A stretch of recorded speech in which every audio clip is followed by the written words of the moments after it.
Sí, estamos entonces en 27 Vertical. 27 Vertical fue mi primer libro editado. En realidad lo hicimos en conjunto con Santiago Pérez. Santiago hizo las ilustraciones de los poemas y bueno, y también hicimos en conjunto esa primera edición que fue en el año 2000. Esta edición que era una edición absolutamente artesanal. Compramos un tipo de papel rojo, una cartulina roja, y hicimos en risograph, en lo de Pacato, todo lo que era el meollo del libro, y editamos 200 libros. Tenía la tapa del 27 Vertical en forma de cruz. Y el título del libro, algunos me preguntaban por qué 27 Vertical. Los 27 por los 27 años. Después me enteré que los 27 para los rockeros es muy sugestivo, ¿no? Porque tienen que ver con algunas muertes célebres. Por ejemplo, la de Janis Joplin, o este loco de Nirvana, ¿no? Kurt Cobain. En fin, y otros más. Así que el 27 no sabía, pero en la edad del 27 yo andaba por la horizontal y por eso el título lo pusimos en vertical, como para darme ánimo también, porque estaba saliendo de una situación bastante compleja, situación de descalabro matrimonial y con un niño de 3 años. En fin, una situación bien power. En ese periodo de tiempo escribí casi que un saque, estos poemas que hacen parte del 27 Vertical. No, en 2018,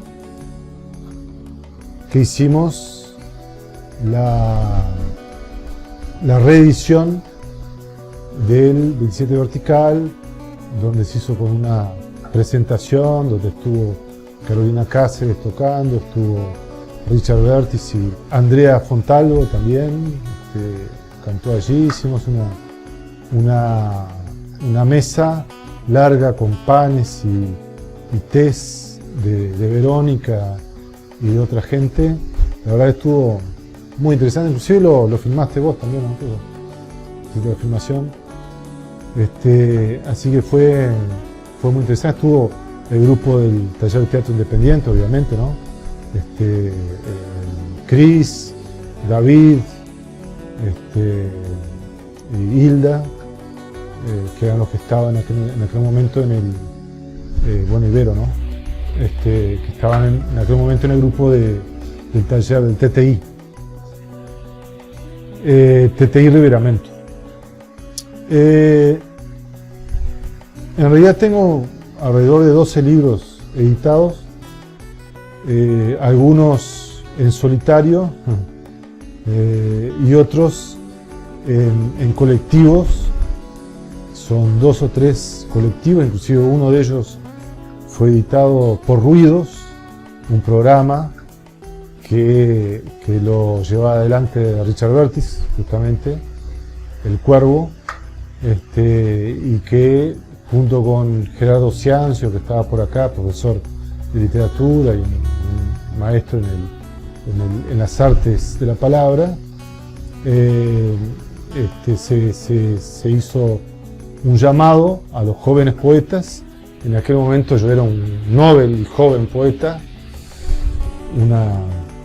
aunque era tal vez uno de los más veteranos, junto con Amaral, con José Luis Amaral.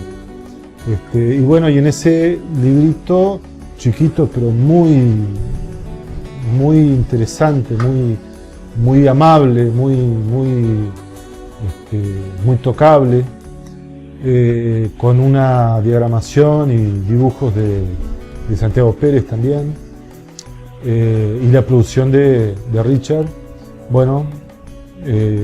Pasaron por ese libro varios poetas con poemas impresionantes. creo que la Flaca estaba en ese colectivo también, la Flaca Alejandra, estaba Gustavo Aires, estaba la que es ahora directora del CERP, Karina Nozar, José Luis Amaral, uno de los grandes poetas que conocí en mi larga trayectoria vital, con Amaral y con Flavia, ¿no? Una pareja maravillosa que no está más entre nosotros. Ella, Flavia Gariazzo, artista plástica, y Amaral, también diseñador, diseñó uno de los libros, el Penumbra, Niebla, Merda, Abismo. Ese es uno de los libros más queridos, uno de los poemarios más queridos. Ahí hay, aparte de poemas, también hay dramaturgia, o sea, hay escritura teatral. Está Dramaturgia G, una obra que lo pusimos en escena también. Dramaturgia G es una obra que tiene sangre, lágrimas y semen, como la vida misma.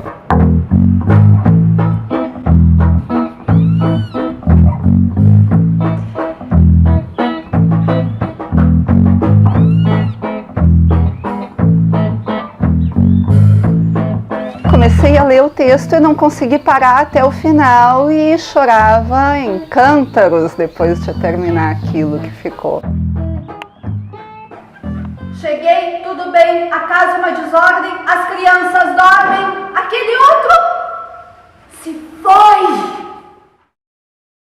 El amor es una novia esquiva, demente, capaz que te ayude en algo a los que tienen algún problema sentimental o algo. Es lo que trae Dramaturgia G, que tuvo muchos altibajos, pero lo hice con gusto porque me encontré. Ella entonces, ella y los ojos, y el roce cuando se levantó y sin querer su campera ni no pasa nada. Bueno, Dramaturgia G fue un texto que nació de aventuras y desventuras amorosas, que es una confluencia básicamente de dos experiencias muy concretas, vividas en torno al amor y al desamor, al enamoramiento y al desenamoramiento. Y con el grupo de teatro y el grupo que lo llamamos, ¿qué nombre le dimos a esa banda para el Dramaturgia G? Era algo así como Skin, no me acuerdo bien, pero no era Neo, no era Corvus, era una mistura donde estaba Cristian, estaba Mauricio y estabas tú, que eran los tres. Eso. Hicimos el estreno, que también fue una novedad. El estreno lo hicimos en Minas de Corrales. Y después bueno, esa dramaturgia la reescribimos para ponerla como guión, digamos, ¿no? Como un libretado, como un texto libretado, y se transformó entonces en una puesta en escena bien intensa, ¿no? Donde el gran tema es el amor, y a través de la historia, ¿no? Los diferentes momentos y discursos amorosos, desde Platón hasta los discursos amorosos más cotidianos de nuestra posmodernidad. Bueno, allá por el 2000 justamente también empecé a dar clases en el liceo número 2, empecé por ahí, después fui al liceo 3, después al liceo 1 y ahora estoy en el liceo 7. Pero esos primeros tiempos en el liceo número 2 fueron muy intensos, muy interesantes. Allí me acuerdo de uno de los varios proyectos, uno en especial fue realmente conmovedor y movilizador, porque movilizó a todo el barrio Rivera Chico. se llamó el proyecto, que lo hicimos con los gurises de primero, segundo y tercer año. Yo le estaba dando en aquel momento, seguramente alguno se acordará, de Espacio del Adolescente, ¿no? Que después se transformó en ECA, Espacio de Currículo Abierto, y después se transformó en, bueno, no sé en qué se transformó, pero que se transformó, se transformó. Ahí en ese espacio entonces, que era de currículo abierto, bastante más libre, con opciones, teníamos la opción de hacer un proyecto, y los gurises se engancharon mucho, un proyecto sobre el barrio. En el barrio hicimos la selección de los entrevistados, entrevistamos a gente muy interesante, por ejemplo Gorgoroso, Araujo, Ney Araujo. El cura Silva también nos dio su palabra, su testimonio, nos contó unas anécdotas impresionantes, y todo eso entonces lo grabamos en lo que en aquel momento era la grabadora de Rocco Di Leone. Sacamos dos CDs, un primer CD con las entrevistas, también hicimos una entrevista a una mãe de santo, fuimos al terreiro, lo hicimos in situ, entonces también recogimos de alguna manera lo que pasa desde una visión no religiosa, pero sí una visión antropológica de lo que pasa en un terreiro, ¿no? Los cantos, las danzas, las formas de comunicarse con sus dioses, y le pusimos por nombre a ese trabajo, a ese CD, Historias de la Coro. También entrevistamos a Eduardo Palermo para tener la palabra histórica, ¿no? A Henry, bueno, un profesor muy querido del Liceo 2, y que nos dio una serie de otra visión histórica, ¿no? Fue realmente un trabajo, fue muy interesante, ¿no? Hicimos sacamos un segundo CD, ese ya más amplio, porque en el primer CD también incluimos músicas, incluimos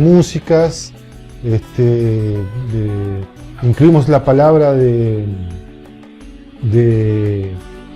músicos, de Carlos de Melo, por ejemplo, de Johnny de Melo, canciones de Johnny de Melo de los años 30, Yaguatirica creo que están canciones de Maciegas, están algunos de Pablo Silvera Artagabeitia, también está un testimonio de Alejandro Artagabeitia, uno de los grandes hombres de la radio y después de la televisión también, uno de los que además era riverense, pero que estando en Montevideo fue uno de los grandes promotores de músicos como, por ejemplo, para darles algunos nombres, Alfredo Citarrosa, o Los Olimareños, o aún la negra Mercedes Sosa, que cantó en sus programas. El segundo CD, como les conté, salió al año siguiente con otro grupo de gurises, y ese fue más amplio en el sentido de que recogimos, por ejemplo, poemas de Vicio, de Agustín Vicio, a veces cantados por Pablo Silvera Artagabeitia, o por Maciegas, o por otros. También le pedimos a comunicadores que estaban muy en boga en ese tiempo, Margarita Silva, que nos dejó el poema Tormenta de Olinto María Simões, en una excelente interpretación. Lucas Hugo también cantó, junto con su madre, una música folclórica, y bien, y habían otros otros más. Fue realmente un trabajo bien interesante. En ese momento también sacamos otro CD, Memoria Riverense, donde ahí también hacemos el mismo trabajo de rescate patrimonial, del patrimonio sonoro y musical y de la palabra.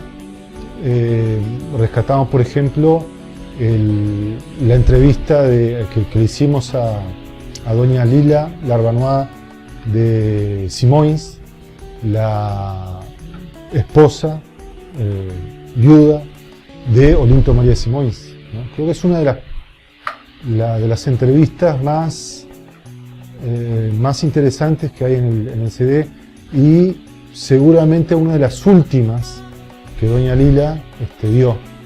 Otras perlas también maravillosas, hay algunos cantos de Agustín Vicio sobre las vencederas, en fin, hay unas cosas bien interesantes. Después fui transitando por otros liceos, estuve en el Liceo 3, como les comenté, en el Liceo 1 hicimos también algunos proyectos, pero más ya pensando en la escena y en el teatro. Hicimos varias presentaciones en el Teatro Municipal, junto con los gurises.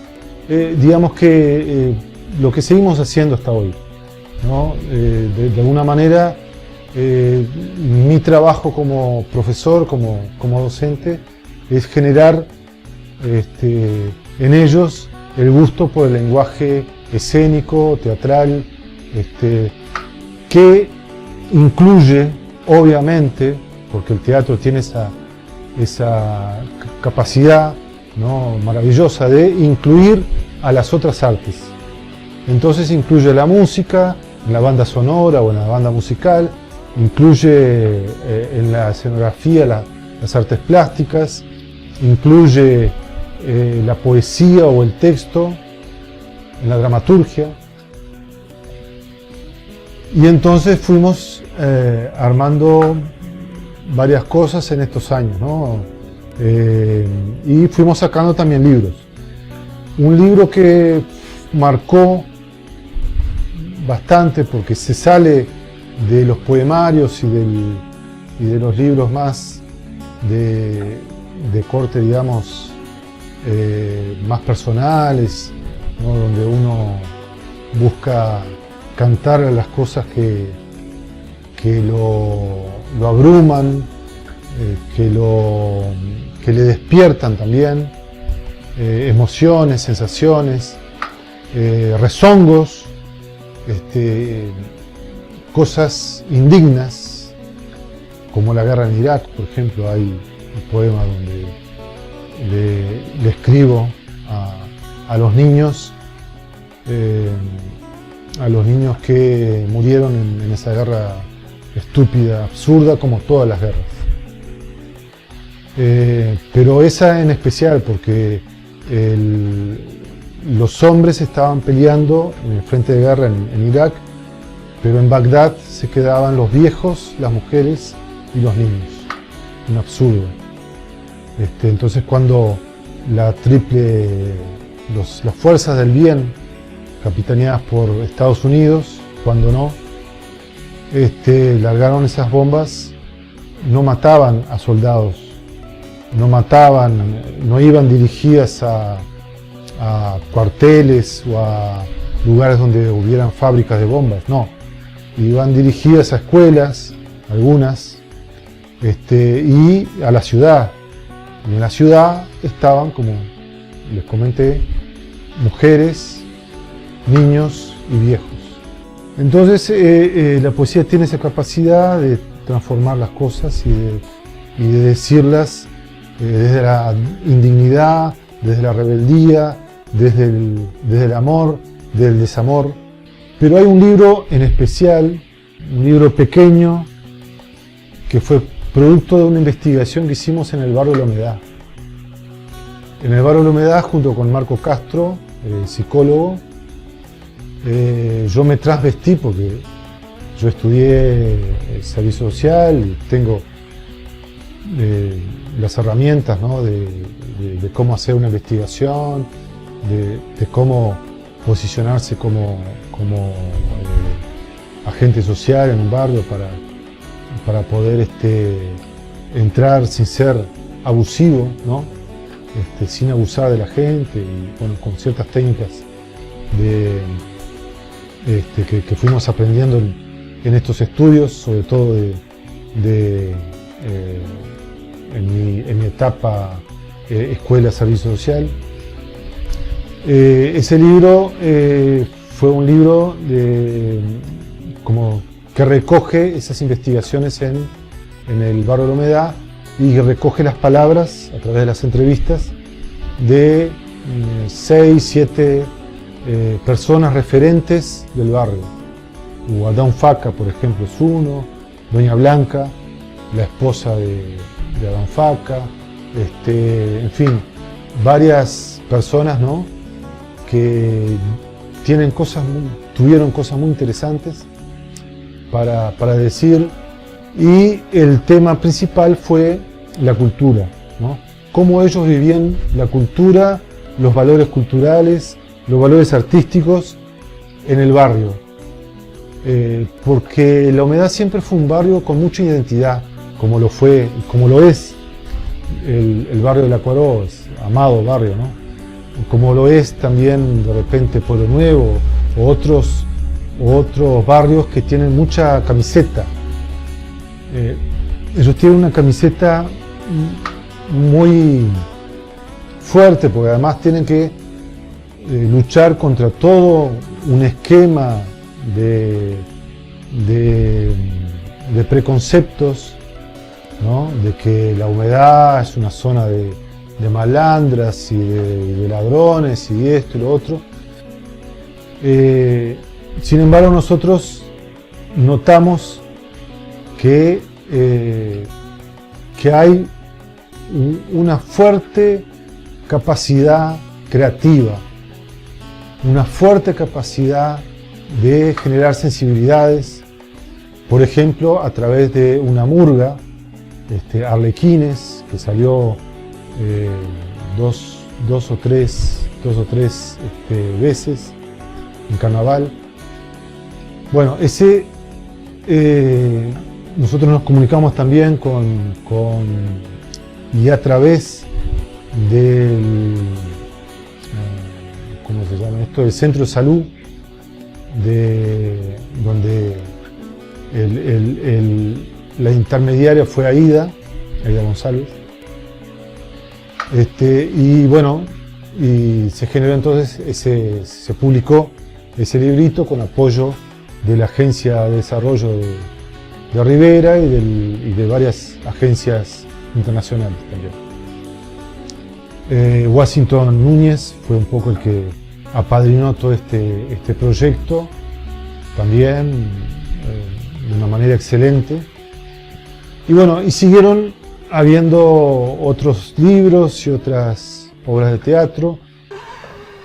Entre el cuerpo flácido del tipo aquel, le clavé, le clavé.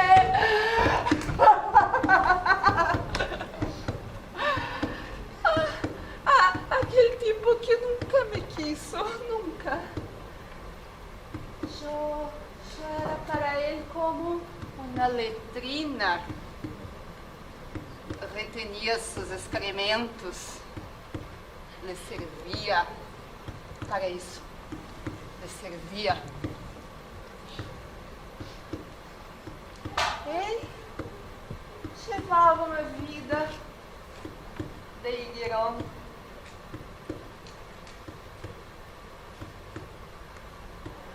Eu era la palmeira. Super ser.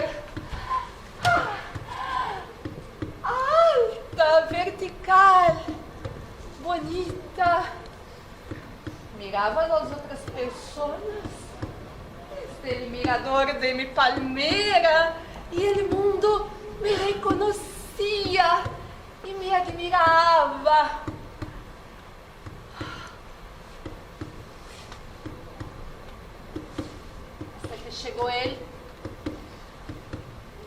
con sus verdades, con sus razones, sus tentáculos.